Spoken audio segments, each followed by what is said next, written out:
The man used intelligence he fabricated himself to make Hitler deeply trust him.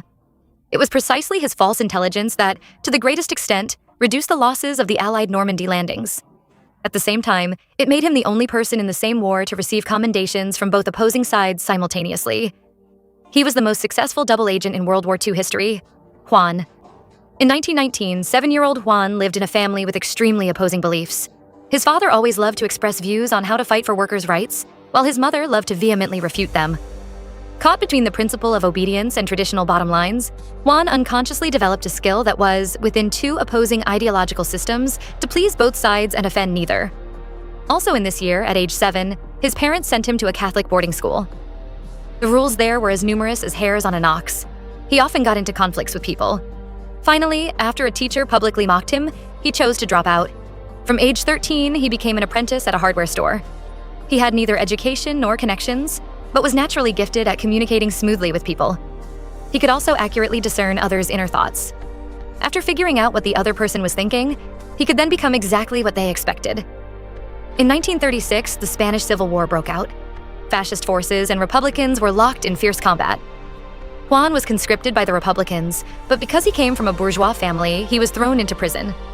He later switched sides and joined the Nationalist Army led by Franco. Suspected of sympathizing with Republicans, he was beaten again. The mutual suspicion between the two factions made Juan realize something by the war's end in 1939. He had a clear epiphany. Only those not bound by ideology could find a way out in any desperate situation. In 1941, Juan walked into the British Embassy in Portugal. He immediately said he wanted to be an intelligence agent. Embassy officials asked him if he had intelligence training, a military background, experience, or any contacts in Germany.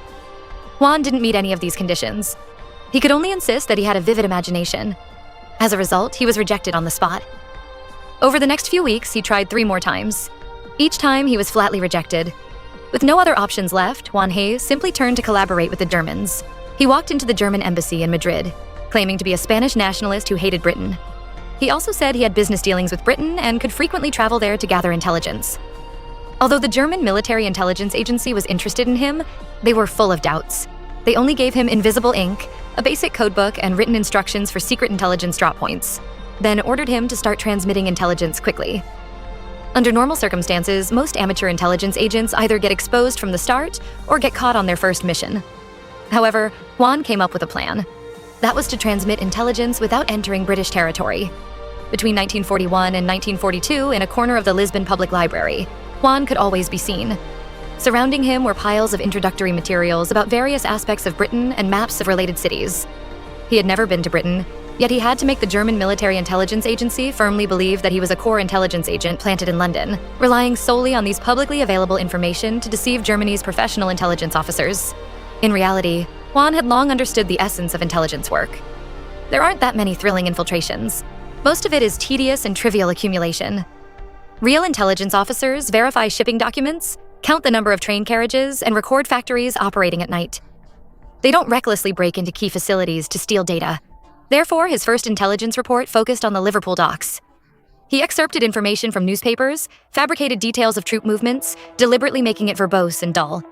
He even occasionally added some descriptions and observational statements about local life.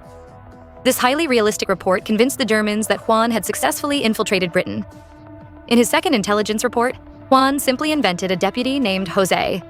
He was portrayed as a sailor working on a British merchant ship who hated the British-Soviet alliance and wanted to earn some money, so he was willing to help Germany gather intelligence. As German ambitions grew, their demand for intelligence increased.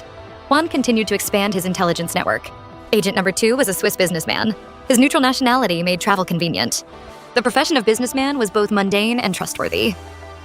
Agent number 3 was a Venezuelan student. Students were chosen precisely because of their characteristic lack of money, which made the recruitment seem perfectly reasonable. At that time, each person Juan invented had their own personality, family troubles, and financial needs. Together, they formed a logically complete network of contacts. While Juan continuously sent fabricated intelligence to the Germans, the Americans intercepted one of these messages. They immediately alerted the British, warning that the Germans had planted a spy in Britain with the codename Arabelle. He had to be found as soon as possible. British counterintelligence launched an immediate investigation.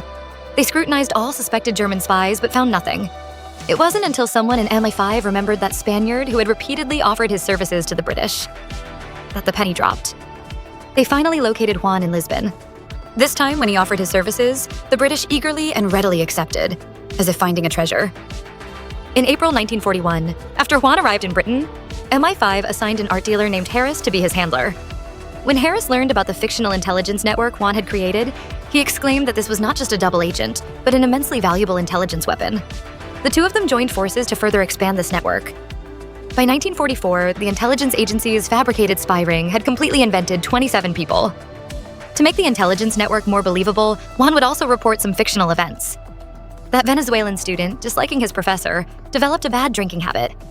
Juan submitted a reimbursement request for his bar receipts. There was also a Will who was a soldier, with a gambling addiction and deep in debt. This also became his reason for treason. The Germans believed it completely. They not only approved the reimbursement for medical expenses and advance payment requests, but also, when an agent died, they would approve pension applications without hesitation. However, maintaining 27 fake identities was no easy task. Juan had to remember each person's activity details. He used notebooks, charts, and relationship maps to record this information, constructing a logically consistent fictional world. It consistently passed the Germans, regular audits and cross-checks. In January 1943, the agency learned a convoy was scheduled to depart from Glasgow on January 15th. Heading north to fly, he verified the information through the newspaper. The intelligence was written on January 14th, but he waited until January 16th after the fleet had set sail to send it out. The intelligence content was completely accurate, but by the time it reached Germany, it was 24 hours late. When the German submarines received the order, the fleet had long since sailed to the Strait of Gibraltar. The Germans kept praising the high quality of the intelligence. It's just a shame about the communication delay. They never realized the timing was lost. The delay was intentional on Juan's part. From then on, Juan established a fixed pattern. Every piece of intelligence was accurate, yet utterly without practical value. As these delayed yet truthful intelligence reports kept being sent, Hitler's intelligence chiefs had come to regard Juan as their ace agent planted within Britain. They kept giving him raises and medals, urging him to continue expanding his intelligence network. Juan went to such great lengths to build trust, all for the crucial moment of the Normandy landings.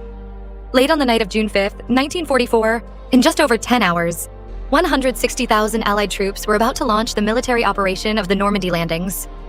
Juan sat before the transmitter, his fingertips trembling slightly. Tonight, he must send out a secret message that could protect thousands of Allied lives. A single mistake, and the entire offensive could fall apart. The liaison from British MI5 had provided him with a communication script beforehand. This psychological operation, codenamed Fortitude, aimed to convince Hitler that the Normandy operation was merely a diversion. The real main attack would target the Pas de Calais, thereby drawing German reserves away from the crucial battlefield. 11:47 p.m., Juan attempted to transmit, but received no response. He tried repeatedly, but by 3 a.m., the Normandy landings had already begun. German defenders were scrambling to respond, yet Juan still couldn't establish contact. In this critical moment, Juan decided to break the deadlock with an outburst of anger. When the German operator came back online, he quickly apologized. Juan hurriedly relayed the intelligence. Juan immediately transmitted the core message.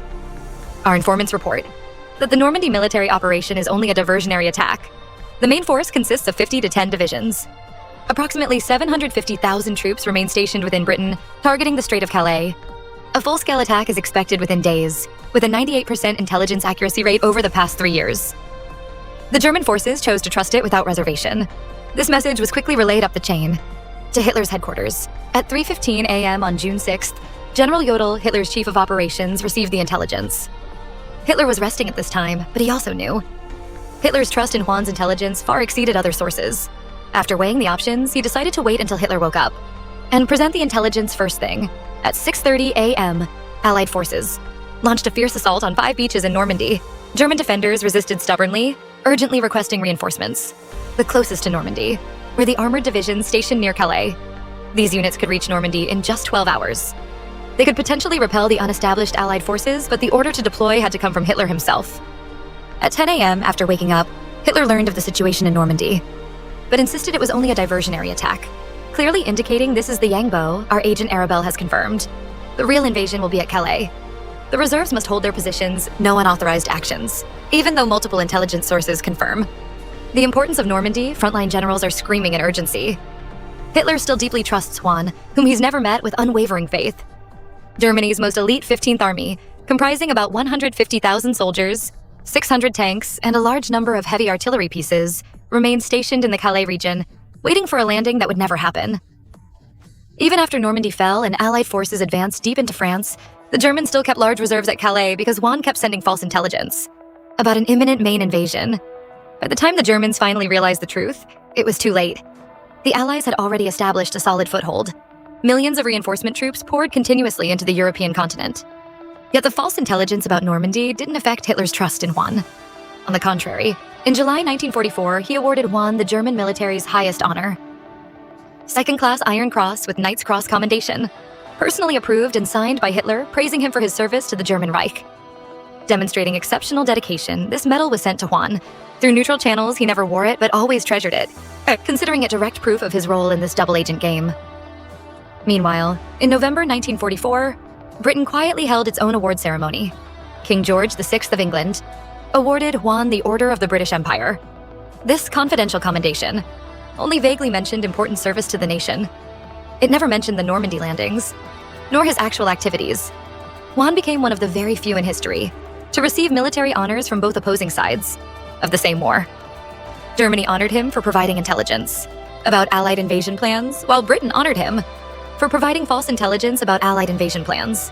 The same work received completely opposite interpretations. Juan accepted both medals and put them in a drawer. I rarely look through them anymore because these medals simply cannot erase the heavy price paid for that life. The year is 1949. After the complete victory in World War II, fearing his double-agent identity would be exposed, Juan faked his own death. He told friends he had contracted a serious illness and was going to Angola for treatment. Then, tragically, passed away from the disease. Newspapers published the obituary and forged death certificate, along with funeral records. It wasn't until the 1980s that a historian researching D-Day veterans from that century finally found him.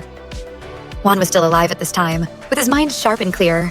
He agreed to be interviewed and even wrote a memoir. This long-buried legendary story was finally revealed to the world.